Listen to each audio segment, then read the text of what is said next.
Hello guys, আসসালামু আলাইকুম। আজকে আপনাদের দেখাবো কিভাবে পলায় পলায় সাজিয়ে দিতে হয়। সো কেউ এসে না বুঝে তার আইডিয়া লাগবে। সো এইখানে এসে করলাম, মা এসে না দেখে তার জন্য একদম যেতে হবে, দেখলে হবে না।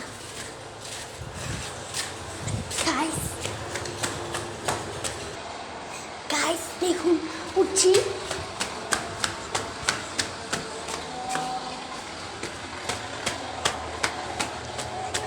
গাইস সাদা অনেক বাতাস। সো গাইস ভিউটা দেখুন।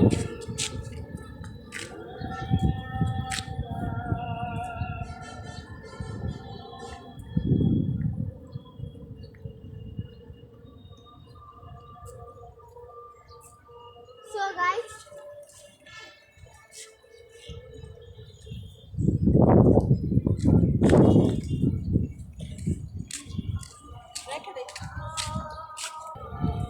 গাইস দেখাবো আমার ছাদের ফুল বাগান।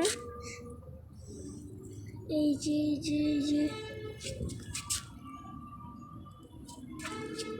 একটা, দুইটা, তিনটা, চারটা, পাঁচটা, ছয়টা, সাতটা, আটটা, নয়টা, 10টা ফুল হয়েছে গাইস। আর দেখুন, এটা ভেলি গাছ, এটা হলো মরিচ গাছটা মরে যাচ্ছে, কিন্তু এটা আস্তে আস্তে পানি পাওয়ার জন্য। এটা মরে গেছিল, আস্তে আস্তে পানি পেয়ে কি সুন্দর কলি আসছে, আবার ফুল উঠছে।